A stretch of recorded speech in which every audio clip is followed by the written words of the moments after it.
ৰাণা গোস্বামীও কংগ্ৰেছত আছিল, এতিয়া আমাৰ লগত আহিছে, হয় নে নহয়? আজি আৰু কোনোবা আহিব, জইন কৰিব ৰেডি, হয় নহয়? অজন্তা বাইদেউ হাঁহি আছিল, বাইদেউ কংগ্ৰেছত আছিল। বাইদেউ ভাবিছে মোৰ নামটো নকলে ভাল আৰু। কংগ্ৰেছত থকা দিনকেইটা আমি কোনেও মনত পেলাব নোখোজো। বাপৰে, এতিয়া মোদীজী আহি অক্সিজেন দিলে, সকলোৱে আপোনালোকে চিন্তা কৰক, আৰে ইমান প্ৰধানমন্ত্ৰী আছিল, কোনোবাতো কাজিৰঙাত গড়কেইটা চাব। কংগ্ৰেছে গড় মাৰিলে আৰু মোদীজীয়ে গড় চাব আহিলে, হয় নে নহয়? কংগ্ৰেছত আছিল নহয় এজন কিবা ৰকিব হুছেইন নে কি, তেওঁৰ দিনতো গড়ে মৰি থাকিলে একফালৰ পৰা। এতিয়া মোক মানুহে হাঁহে, হিমন্ত বিশ্ব শৰ্মাই লাখপতি বাইদেউ বিলাকক লৈ ইলেকশ্যন খেলে, লাখপতি বাইদেউৰ ভোটতে বিজেপি জিকি যাব। আৰে লাখপতি বাইদেউ বনোৱাটো বেয়া কথা নেকি কওকচোন? বেয়া কথা নেকি কওকচোন? আৰ আজিকালি গড় নপৰে, গড় মাৰিব আহিলে চোৰাং চিকাৰীটো মৰি যায়, হয় নে নহয়? এতিয়া নৰেন্দ্ৰ মোদীজী কি কৰিলে, তেওঁ কাজিৰঙাত আহিলে, ৰাতি থাকিলে। এইবাৰ মই মোদীজীক কৈছো যে মোদীজী আপুনি কাজিৰঙাত থাকি গল, অহাবাৰ একদিন আহি আপুনি মাজুলীতো থাকিব। আমাৰ অসমৰ জাগাবিলাক চাব লাগে, হয় নে নহয়? আজি হোলোঙা পাৰত লাচিতৰ প্ৰতিমূৰ্তিটো দেখিলে আমাৰ বুকু গৰ্বৰে উফন্দি উঠে যে আমাৰ বীৰ আছিল। আপোনালোক সকলোৱে মোদীজীক আশীৰ্বাদ কৰিব, মোদীজীক ভোট দিব, বিজেপিক ভোট দিব, আৰু আমি এখন সুন্দৰ অসম আমি নিৰ্মাণ কৰিম। কিয়কত বহুদিনৰ মূৰত আহিলো, সিদিনাখন হোলোঙা পাৰত আহিলো, মেলেং মেটেলিত আহিলো, আজি আপোনালোকৰ মাজত আহিলো। আপোনালোকৰ উৎসাহ উদ্দীপনাই মনটো বহুত আনন্দিত কৰিলে। সকলোৱে আশীৰ্বাদ দি যাব, আমি যাতে দিন ৰাতি আপোনালোকৰ কাৰণে কাম কৰিব পাৰো, অসমত যাতে ভাৰতৰ সৰ্বশ্ৰেষ্ঠ ৰাজ্যলৈ আমি ৰূপান্তৰ কৰিব পাৰো। খালি মোক সোধে ইণ্টাৰভিউ কেতিয়া মামা, পুলিচৰ ইণ্টাৰভিউ কেতিয়া হ'ব? মই উত্তৰ দিওঁ জুলাইত হ'ব, ৰেডি হৈ থাক। এতিয়া ল'ৰা ছোৱালী বিলাকে এইকেইদিন অৱশ্যে সুধি আছে যে মামা মেথছৰ পেপাৰখন টান হৈছিল, মেট্ৰিকত পাছ কৰাই দিব পাৰি নেকি? এইকেইদিন মেট্ৰিক দিয়া ল'ৰা ছোৱালী বিলাকে এইটোৱে চিন্তা কৰি আছে, হয় নে নহয়? কিন্তু চিন্তা কৰিব নালাগে, চব ভাল হৈ যাব। আজিকালি ল'ৰা ছোৱালী পঢ়া শুনা সুন্দৰ অসমত পৰিৱেশ হৈ গৈছে। কেইটামান দুজন মেট্ৰিকৰ ৰিজাল্ট দিব, ঘৰে ঘৰে মিঠাই খুৱাব পাৰিব, কোনো কথা নাই। কাৰণ মোৰ বিশ্বাস আছে যে আমাৰ যোৱা 2 বছৰ 3 বছৰত শিক্ষাৰ পৰিৱেশ বদলিছে। কোভিড আহিলে, মোদীজীয়ে ভেকচিন উলিয়ালে, আমাৰ জীৱন বচালে। এইবিলাক কথাটো আগত আমি চিন্তাও কৰা নাছিলো। এতিয়া মোক মানুহে হাঁহে, হিমন্ত বিশ্ব শৰ্মাই লাখপতি বাইদেউ বিলাকক লৈ ইলেকশ্যন খেলে, লাখপতি বাইদেউৰ ভোটতে বিজেপি জিকি যাব। আৰে লাখপতি বাইদেউ বনোৱাটো বেয়া কথা নেকি কওকচোন? বেয়া কথা নেকি কওকচোন? কংগ্ৰেছৰ মানুহ বিলাকে আকৌ হিংসা কৰিব বেলেগ নাপায়, লাখপতি বাইদেউ কেইটাকে হিংসা কৰে। আৰে হিংসা কৰ, মোক কৰ, বাইদেউ কেইজনীকনো কিয় হিংসা কৰিব লাগে, হয় নে নহয়? ফৰ্ম ফিল আপ কৰিলে নে নাই? আচ্ছা, কোনে কোনে নোপোৱা খিনিকো কৰি আছো ব্যৱস্থা। কোনে কোনে ফৰ্ম ফিল আপ কৰিলে হাত ডাঙক। ফৰ্ম ইমানে কৰিছে কিয়? বাপৰে, আকৌ এবাৰ হাত ডাঙকচোন। আপোনালোকে ফৰ্ম পোৱা নাই? ফৰ্ম দিব লাগিব, ৰ'ব এতিয়া আপোনালোকে। তও পোৱা নাই মা? ঠিক আছে, 6 গৰাকীয়ে পোৱা নাই, বাকী চবেই পালে, হয় নে নহয়? ঠিক আছে, পোৱাখিনি আকৌ এবাৰ হাত ডাঙক। চব কিমানে পালে? এইফালেও পালে। এতিয়া 2-4 দিনৰ ভিতৰতে, 2-4 দিন মানে অলপ ইলেকশ্যনটো যাই লওক, 15 আগষ্টৰ আগতে আপোনালোকৰ বেংক একাউণ্টত পুতুং কৰি 10,000 টকা সোমাই যাব। হ'ব? চৰকাৰৰ চাকৰি বাকৰিৰ আমি সুবিধা ল'ব। কিমানে পোৱা নাই? হাত দাঙিব লাগিব। কিমানে পোৱা নাই চাওক, হাত ডাঙক। আচ্ছা, নোপোৱাসকলে হাতটো নামক। কিমানে পাইছে? অৰুণ পোৱাসকলে হাত ডাঙক। ঠিক আছে, এইটো আনিছিলো। তেতিয়া মানুহে কৈছিল এইবিলাক ইলেকশ্যনৰ কাৰণে ওলোৱা আঁচনি। এতিয়া আমি ফৰ্ম কেইখন দিছো, কংগ্ৰেছৰ তাতো হিংসা লাগি আছে।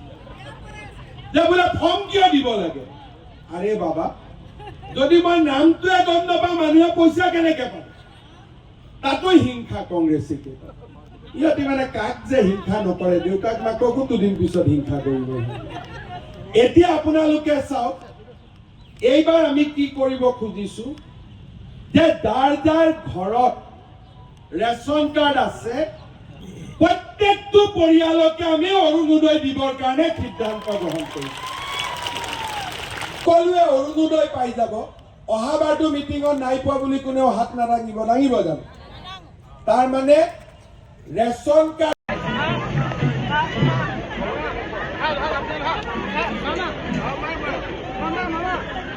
খবৰ ভাল একদম পাইছো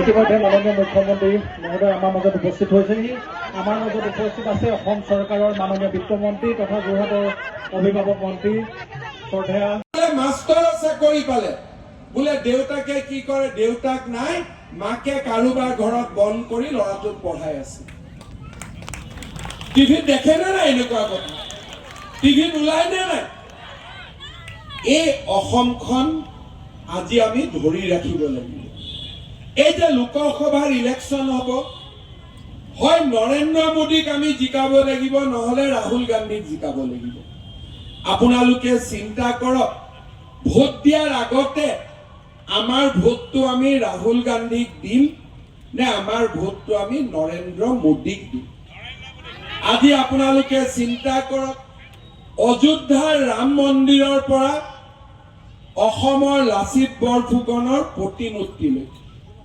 মোদীজীয়ে কি কয় বিৰাসত ভি বিকাশ ভি অৰ্থাৎ ঐতিহ্য সংস্কৃতিও আৰু তাৰ লগত প্ৰগতিৰ দুৰন্ত গতি প্ৰগতিৰ অনিৰুদ্ধ গতি আজি প্ৰধানমন্ত্ৰী নৰেন্দ্ৰ মোদীজীয়ে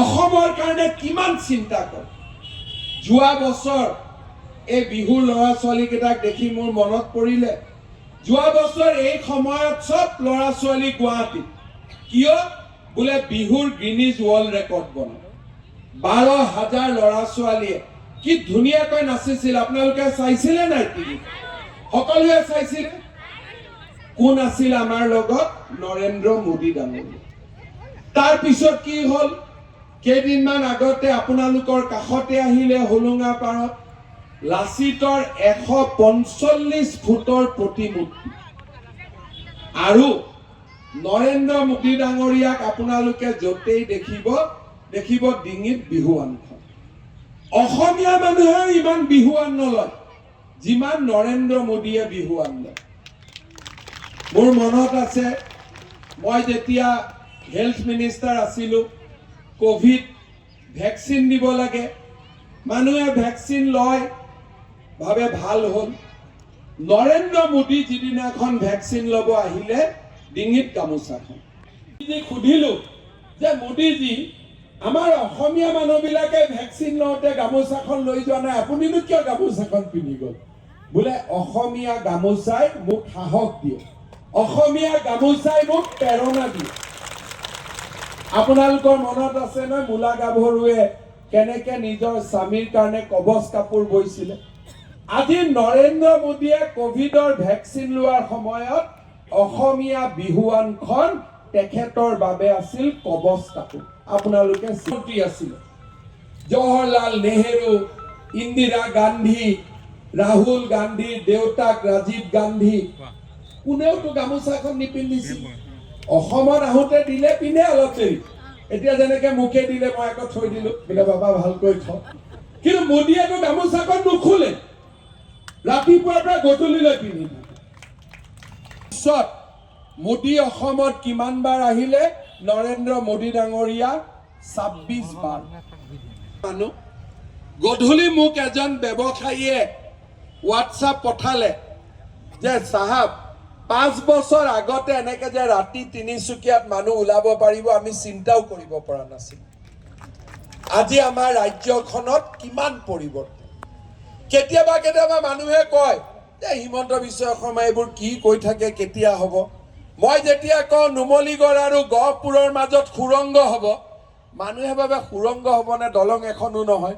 কিন্তু আজি আপোনালোকে চাওক, এদিন মাজুলীৰ মানুহে কৈছিল ক'ত দলং হ'ব যোৰহাট মাজুলীৰ মাজত, এতিয়াতো 26 চনত দলং উদ্বোধনেই হৈ যাব, দলং উদ্বোধনেই হৈ যাব। যোৰহাট তিয়কৰ মানুহ লখিমপুৰৰ পৰা বোলে বোৱাৰী আনিব লাগে,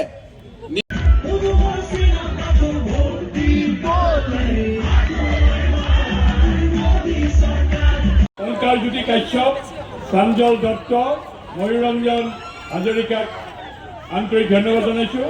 এতিয়া আমি আমন্ত্ৰণ জনাইছোঁ ৰাজবাহৈ বৰা, চুতীয়া জাতি বিকাশ পৰিষদৰ মুখ্য উপদেষ্টা, নয়নজ্যোতি মাইদিহা, দেনিক গণক, নিৰ্মল নগৰ, বিশ্বজ্যোতি পূজাৰী, জিতেন্দ্ৰিক বৰা, শংকৰৰাজ খান, অভিষেক হৰিজন, বিশাল সিং ৰাৱত, বিটু বৰা, ৰাধাকৃষ্ণ দত্ত, বিষ্ণু বৰা, চম্পক বৰা, মাধুৰ্য বৰা, জুৰি মহন্ত, ত্ৰিনয়ন শৰ্মা, উজ্জ্বল বৰা, বিষ্ণু বৰা, চম্পক বৰা, মনজিৎ কলিতা, দেৱজিৎ গগৈ, মিণ্টু বৰবৰা, সীমান্ত হাজৰিকা, সুজিত বৰুৱা, সুৰঞ্জন কলিতা, ৰাহুল কছাৰী, সীমান্ত কলিতা, সীমান্ত শইকীয়া,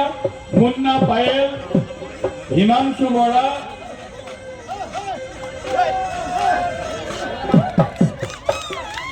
পিকু কলিতা, দীপক দাস, মাধুৰ্য চেতিয়া, চম্পক বৰা কৰি আজি সভা